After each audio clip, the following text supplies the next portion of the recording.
आदाब नाजरीन, इस्तकबाल है आप सभी का मुल्क की बात में। मैं हूं आपके साथ ज़ेबा अंजुम। खबरें शुरू करने से पहले एक नज़र सुर्खियों पर। सऊदी अरब ने लगाई ट्रंप की क्लास, कहा इजरायली इतने ही प्यारे तो उन्हें अलास्का में बसाए अमेरिका। दिल्ली में 27 साल बाद बीजेपी को मिली शानदार जीत के बाद सीएम के चेहरे पर बहस जारी। मणिपुर के सीएम ने दिया इस्तीफा, दिल्ली में अमित शाह से मुलाकात के बाद लिया अहम फैसला। देवेंद्र फडणवीस ने राज ठाकरे से की मुलाकात, सीएम बनने के बाद फडणवीस की ठाकरे से पहली मुलाकात। आज से गैर मुल्की दौरे पर रहेंगे पीएम मोदी, एआई सरबराही इजलास की करेंगे शरीक सदारत। तिरुपति बालाजी मंदिर में लड्डू तनाज़े में हुआ बड़ा खुलासा, एसआईटी ने लड्डू मामले में 4 लोगों को किया गिरफ्तार। मध्य प्रदेश के सीएम मोहन यादव ने दी खुशखबरी, लाडली बहन स्कीम की 21वीं किस्त का पैसा ट्रांसफर। सदर द्रौपदी मुर्मू ने संगम में लगाई अकीदत की डुबकी, सीएम योगी आदित्यनाथ भी रहे साथ में मौजूद। आम आदमी पार्टी को हासिल हुई मुस्लिम वोटर्स की हिमायत, मुस्लिम वोटर्स ने दिखाया आम आदमी पार्टी पर भरोसा।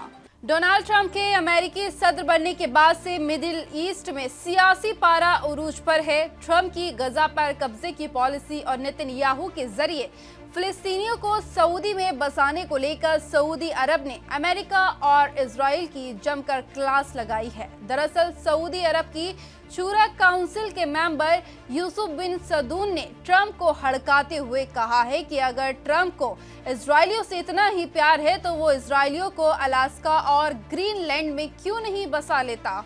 गजा जंगबंदी के बाद ऐसे कयास लगाए जा रहे थे कि सऊदी अरब इजराइल से रिश्ते जोड़ लेगा, लेकिन ट्रंप की मिडिल ईस्ट पॉलिसीज ने बातचीत का रुख किसी और सिमत में ही मोड़ दिया। बीते हफ्ते के आखिर में नेतन्याहू ने ये बयान दिया था कि अगर सऊदी अरब को फिलिस्तीनी रियासत से इतना ही प्यार है तो वो फिलिस्तीनियों को गजा से निकालकर अपने यहाँ बसा ले और उसे फिलिस्तीनी रियासत समझ ले, जिसके बाद अब सऊदी अरब ने इस बात का पलटवार किया है। रोया न्यूज के मुताबिक सऊदी अरब की शूरा काउंसिल के मेंबर यूसुफ बिन तराद अल सदून ने इजरायली कब्जे वाले वजीर आजम नेतन्याहू और ट्रंप के फिलिस्तीनी मुखालिफ बयान की कड़ी मजम्मत की है। उन्होंने कहा है कि ट्रंप को चाहिए कि वो फिलिस्तीनियों को गजा से मुल्क बदर करने के बजाय इजरायलियों को अलास्का और ग्रीनलैंड में बसाए। अमेरिका की फॉरेन पॉलिसी की मजम्मत करते हुए अल सदून ने कहा है कि ट्रंप की पॉलिसी गजा में इजरायली इलीगल कब्जे और नस्लकुशी को बढ़ावा देने वाली है। अल सदून ने यह भी वाजे किया है कि सऊदी अरब जियोनी ताकतों और उनके इत्तेहादियों की मीडिया दबाव या सियासी चालों से मुतासिर नहीं होगा। उधर नेतन्याहू गजा सीज़फायर डील को खत्म करने की कोशिशों में लगा हुआ है। अल मयादीन के मुताबिक इजरायली अखबार हारेस ने बताया कि बेंजामिन नेतन्याहू जानबूझकर हमास के साथ चल रही सीज़फायर डील की बातचीत में अड़चनें डालने की कोशिश कर रहा है, जिसका हदफ मुआहिदे को उसके अगले मरहले से पहले ही पटरी से उतारना है। इस खबर को लेकर तो हमास तक ने तबसरा किया है। एक सीनियर फिलिस्तीनी अफसर ने बताया है कि हमास का मानना है कि इजराइल जंगबंदी समझौते को पटरी से उतारने के लिए एक्टिव तौर पर काम कर रहा है। हमास का कहना है कि अगर इजराइल समझौते के दूसरे फेज का पालन नहीं करता है तो उसे भारी कीमत चुकानी पड़ेगी। कौन बनेगा दिल्ली का अगला वजीर आला, कौन है सीएम की रेस में, इसी को लेकर बीजेपी हेडक्वार्टर में लगातार गौरव फिक्र का दौर जारी है। चलिए जानते हैं क्या कहता है 5 राज्यों का ट्रेंड। दिल्ली में भारतीय जनता पार्टी ने दमदार अंदाज में वापसी की है और अब बारी है दिल्ली के अगले मुख्यमंत्री की। पिछले कुछ चुनावी ट्रेंड को देखें तो बीजेपी आलाकमान ने चौंकाते हुए उस शख्स को राज्य का मुख्यमंत्री बनाया जो रेस में कहीं था ही नहीं। महाराष्ट्र, हरियाणा, छत्तीसगढ़, राजस्थान और मध्य प्रदेश के हालिया चुनावों में बीजेपी द्वारा अपनाई गई मिसाल को देखते हुए वो किसी निर्वाचित विधायक को मुख्यमंत्री बना सकती है। भाजपा आलाकमान मुख्यमंत्री पद से पूर्वांचलियों, जाटों या फिर सिखों को साधने की कोशिश करेगी। अगर बीजेपी किसी विधायक को मुख्यमंत्री नहीं बनाती तो उनके पास अपने सांसदों के साथ साथ प्रदेश अध्यक्ष वीरेंद्र सचदेवा पहली पसंद होंगे, जिन्होंने बीजेपी की राज्य इकाई में अंदरूनी कलह को खत्म करने में अहम भूमिका निभाई। इसके बाद मनोज तिवारी, बासुरी स्वराज और रामबीर सिंह बिदूड़ी जैसे सांसदों के नाम सामने आते हैं। दिल्ली में बीजेपी की जीत में पूर्वांचली वोटरों की भी अहम भूमिका थी। अगला चुनाव बिहार विधानसभा का है, बीजेपी इस बात को भी ध्यान में रखेगी। इसी के साथ साथ प्रवेश साहिब सिंह वर्मा, जिन्होंने अरविंद केजरीवाल को हराया, इनके पिता साहिब सिंह वर्मा 3 दशक पहले दिल्ली के सीएम थे। विजेंद्र गुप्ता भाजपा उम्मीदवारों में सबसे अधिक जीत के अंतर से जीतने वाले पूर्व विपक्ष के नेता। इसी के साथ शिखा रॉय इस सूची में एकमात्र महिला जिन्होंने आप के दिग्गज नेता सौरभ भारद्वाज को हराया और मनजिंदर सिंह सिरसा दिल्ली में बीजेपी का सिख चेहरा, जो कि दिल्ली में एक अहम फैक्टर है। दिल्ली चुनाव में बीजेपी बिना सीएम फेस के लड़ी। अब चुनाव जीतने के बाद दिल्ली सीएम के नाम पर चर्चा चल रही है। हालांकि अभी तक क्लियर नहीं हो पाया कि अगला सीएम कौन होगा। अगर महाराष्ट्र, हरियाणा, छत्तीसगढ़, राजस्थान और मध्य प्रदेश के हालिया चुनावों में बीजेपी के ट्रेंड को देखें तो वो किसी निर्वाचित विधायक को भी मुख्यमंत्री बना सकते हैं। एक लंबे अरसे से मणिपुर में मुसलसल जारी तशद्दुद पूरे मुल्क में बहस का मौजू बना हुआ है। इसी बीच अब रियासत के वजीर आला एन बीरेन सिंह ने अपने ओहदे से इस्तीफा दे दिया है। जानकारी के मुताबिक बताते चले कि मणिपुर में मैतेई कुकी बिरादरी के बीच करीब 2 साल से जारी लंबे तनाजे के बीच लगातार सीएम से इस्तीफे की मांग की जा रही थी, लेकिन उन्होंने अब तक इस्तीफा नहीं दिया था और कहते रहे कि उनकी हुकूमत रियासत में अमन कायम करने की कोशिश कर रही है। लेकिन इतवार के रोज यानी कि 9 फरवरी 2025 को अचानक वे वजीर दाखिला अमित शाह से मिले और फिर अपना इस्तीफा उन्हें सौंप दिया। मणिपुर में मैतेई बिरादरी लंबे वक्त से खुद को एसटी कैटेगरी में शामिल किए जाने की मांग कर रही थी और उनकी इस मांग का कुकी बिरादरी लंबे वक्त से एहतजाज कर रही थी। बता दें कि मणिपुर में मैतेई बड़ा नस्ली गिरोह है और कुकी सबसे बड़े कबीले में से एक है। इसी मुद्दे को लेकर तनाजा चल रहा था और ये तब बढ़ गया जब मणिपुर में आदिवासी गिरोह ने 28 अप्रैल 2023 को सीएम बीरेन सिंह के चुरा चांदपुर दौरे से कुछ दिन पहले बेदखली का एहतजाज किया था, लेकिन बेदखली मुहिम शुरू हो गई। महाराष्ट्र के सीएम देवेंद्र फडणवीस आज सुबह महाराष्ट्र नवनिर्माण सेना के चीफ राज ठाकरे से मिलने उनकी रिहाइशगाह पर पहुंचे। महाराष्ट्र में अप्रैल में मकामी निकाय चुनाव होने हैं। उधर डिप्टी सीएम एकनाथ शिंदे भी मुंह फुलाए बैठे हैं, जिसे देखते हुए रियासत में चुनावी सुगबुगाहट काफी तेज है। इसी बीच आज सीएम फडणवीस एमएनएस सरबराह राज ठाकरे के शिवतीर्थ शिवाजी पार्क में वाकई घर पहुंचे। सीएम बनने के बाद ये देवेंद्र फडणवीस की राज ठाकरे से पहली मुलाकात है। आज सुबह करीब 9:30 पर वजीर आला देवेंद्र फडणवीस राज ठाकरे से मिलने दादर वाके उनके रिहाइशगाह पर पहुंचे। देवेंद्र फडणवीस के साथ बीजेपी लीडर मोहित। हिंदुस्तान के वजीर आजम नरेंद्र मोदी का फ्रांस और अमेरिका का सफर आज से शुरू हो गया है। इस दौरे का मकसद दोनों देशों के साथ दिफाई ताउन और तिजारती साझेदारी को बढ़ाना है। हिंदुस्तान के वजीर आजम नरेंद्र मोदी पहले फ्रांस में 10 से 12 फरवरी तक रहेंगे और उसके बाद अमेरिका जाएंगे, जहां वे 12 से 14 फरवरी तक रुकेंगे। पीएम मोदी 11 फरवरी को सदर मैक्रो एआई एक्शन समिट की सदारत करेंगे। इस समिट में कई अहम फैसलों का ऐलान हो सकता है। PM Modi India France CEO forum को भी खिताब करेंगे, जो दोनों मुल्कों के बीच व्यापार और तकनीकी सहयोग को और मजबूत करेगा। 12 फरवरी को पीएम मोदी अमेरिका जाएंगे, जहां वो ट्रंप के साथ 2 तरफा बातचीत करेंगे। इस दौरे के दौरान PM Modi America business leaders और भारतीय बिरादरी के मेंबर से भी मिलेंगे। ये दौरा ऐसे वक्त पर हो रहा है जब अमेरिका ने हाल ही में 104 भारतीय शहरियों को डिपोर्ट किया है। तिरुपति बालाजी टेम्पल तिरुपति लड्डुओं में मिलावट के सिलसिले में 4 लोगों को गिरफ्तार किया गया है। तिरुपति मंदिर के प्रसादम लड्डू में घी की जगह फिश ऑयल और जानवरों की चर्बी वाला तेल इस्तेमाल होने के दावे के बाद पूरा मामला पूरे देश में गरमाया हुआ था। अब इसी को लेकर बड़ा खुलासा हुआ है।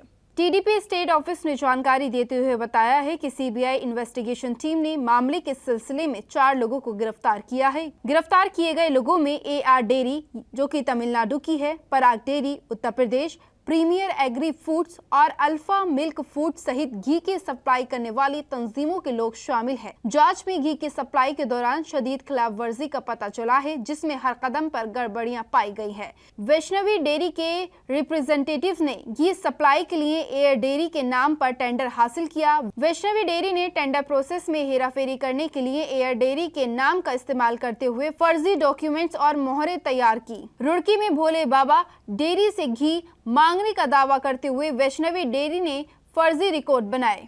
मध्य प्रदेश के वजीर आला डॉक्टर मोहन यादव ने आज मध्य प्रदेश की 1.27 करोड़ ख्वातीन के खातों में लाडली बहन स्कीम के तहत 1250 रुपए की 21वीं किस्त ट्रांसफर करने का ऐलान किया है। इस स्कीम के तहत हर एक खातून को हर महीने 1250 रुपए की फाइनेंशियल मदद मिलती है, जिससे उन्हें सालाना 15,000 रुपए का फायदा होता है। आज जारी होने वाली किस्त से इन बेनिफिशियर्स के खातों में कुल 1553 करोड़ रुपए ट्रांसफर किए जाएंगे। लाडली बहन स्कीम का मकसद मध्य प्रदेश की ख्वातीनों को इकोनॉमिकली एम्पावर बनाना है। इस स्कीम को पिछले साल मई में शिवराज सिंह चौहान हुकूमत के जरिए शुरू किया गया था और इसके तहत 21 से 60 साल की शादीशुदा औरतों को शुरू में 1000 रुपए की मदद दी जाती थी। सदर हिंद द्रौपदी मुर्मू आज महाकुंभ पहुंची। उन्होंने संगम घाट पहुंचकर अकीदत की डुबकी लगाई।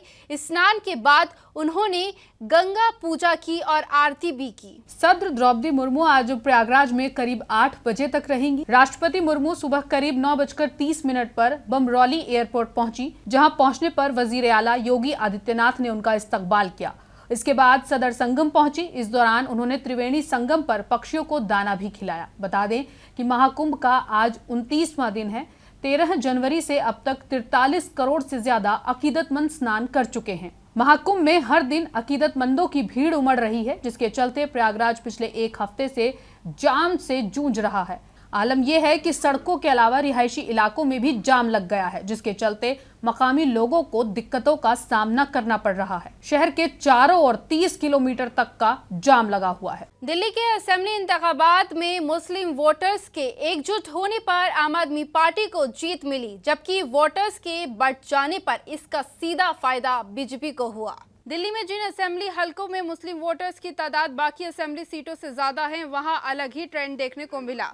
जिस असेंबली सीटों में मुस्लिम वोटर्स ने एकजुट होकर आम आदमी पार्टी के उम्मीदवारों को वोट डाले, वहां उनके उम्मीदवार जीत गए। लेकिन जिस असेंबली में मुस्लिम वोटर्स 2-3 जगह बट गए, वहां सीधा फायदा बीजेपी को मिला। मुस्तफाबाद सीट इसका एक एग्जाम्पल है। वहीं ओखला सीट पर मुस्लिम वोटर्स ने आम आदमी पार्टी पर भरोसा दिखाया, तो आम आदमी पार्टी ये सीट जीतने में कामयाब रही। इनमें से मुस्तफाबाद और ओखला असेंबली सीट में आम आदमी पार्टी और कांग्रेस के अलावा AIM ने भी अपने उम्मीदवार मैदान में उतारे थे। मुस्तफाबाद असेंबली सीट से उन्होंने दिल्ली दंगों में जेल में बंद ताहिर हुसैन और ओखला से शिफाउर रहमान खान को मैदान में उतारा था। इन 8 सीटों में से एकमात्र मुस्तफाबाद सीट ऐसी है जहां मुस्लिम वोटर्स आम आदमी पार्टी और कांग्रेस के अलावा AIM में बट गए, इसलिए इसका सीधा फायदा बीजेपी को मिला। शिवसेना उद्धव ठाकरे गुट के MP संजय राउत ने दिल्ली इलेक्शंस को लेकर मीडिया से खास बातचीत की है। इस दौरान उन्होंने कहा है कि इंडिया इत्तेहाद में कांग्रेस हमारी सीनियर और कौमी इत्तेहादी पार्टी है। राहुल गांधी हमारे लीडर हैं। बड़े मेंबर की जिम्मेदारी होती है कि सबको आगे लेकर जाएं। इस दौरान उन्होंने मीडिया को खिताब करते हुए और क्या कुछ कहा, आइए सुनते हैं। लेकिन हमारे जैसे जो लोग हैं, जो महाराष्ट्र में सालों साल से अलायंस में या आघाड़ी में काम करते, उनको लगता है कि ये सबकी जिम्मेदारी होती है। खास करके जो बड़ा पार्टनर होता है, उनकी जिम्मेदारी होती है कि सबको संभाल कर आगे लेकर जाइए। ये जिम्मेदारी आपकी भी थी, बैठकर बात करना चाहिए था। क्या हो गया, आपने सत्ता गंवाई और कांग्रेस को कुछ नहीं मिला। अगर दोनों बैठते, बातचीत होती, 2 कदम कोई आप वाले आगे पीछे करते या कांग्रेस वाले करते, तो शायद मुझे लगता है जिस तरह से बीजेपी को जीत मिली है वो नहीं मिलती। एशिया का सबसे बड़ा एरो स्पेस और defence show arrow India 2025 Bengaluru के ये लैंका एयर फोर्स स्टेशन में शुरू हो गया है। इसका इफ्तिताह डिफेंस मिनिस्टर राजनाथ सिंह ने किया। ये 5 दिन तक चलने वाला इनेकाद है, जिसका मरकजी मौजू the runway to a billion opportunities रखा गया है। इस शो में भारत की हवाई ताकत और डिफेंस टेक्नोलॉजी का मुजाहिरा किया जाएगा। साथ ही दुनिया भर की बड़ी एरो स्पेस कंपनियां भी अपने जदीद प्रोडक्ट्स पेश करेंगी। एरो इंडिया 2025 का इनेकाद 10 से 14 फरवरी 2025 तक किया जा रहा है। पहले 3 दिन 10 से 12 फरवरी को बिजनेस मीटिंग के लिए महफूज किए गए हैं, जबकि आखिरी के 2 दिन 13 और 14 फरवरी को आम जनता के लिए खोले जाएंगे, जिससे वो इस शानदार इनेकाद को देख सकें। महाराष्ट्र में GBS सिंड्रोम के मामलों में लगातार इजाफा दर्ज किया जा रहा है। हाल ही में मुंबई में भी GBS का पहला मामला सामने आया है। 9 फरवरी तक रियासत में GBS बीमारी से जूझ रहे मरीजों की तादाद 184 तक पहुंच गई है। वहीं जिन मरीजों में GBS की तस्दीक हुई है, उनकी तादाद करीब 155 तक पहुंच गई है। इसके अलावा GBS की वजह से जिन मरीजों का इंतकाल हुआ है, उनकी तादाद 6 तक पहुंच गई है। बताते चले कि महाराष्ट्र में अब तक 89 मरीजों को डिस्चार्ज कर दिया गया है। वहीं 47 मरीज ICU में हैं, जबकि 21 वेंटिलेटर पर हैं। मध्य प्रदेश के विदिशा से एक चौंकाने वाला वीडियो सामने आया है। यहाँ एक लड़की की डांस करते वक्त मौत हो गई। वीडियो में देखा जा सकता है कि लड़की एक बॉलीवुड गाने पर डांस कर रही होती है। अचानक वे डांस करते वक्त स्टेज पर गिर जाती है और उसकी मौत हो जाती है। मिली जानकारी के मुताबिक लड़की करीब 1.5 मिनट से डांस कर रही थी और अचानक उसकी मौत हो गई। ऐसे में उम्मीद जताई जा रही है कि लड़की की मौत की वजह हार्ट अटैक है। नाजरीन, मुल्क की बात में आज के लिए बस इतना ही। मुझे दीजिए इजाजत। आदाब।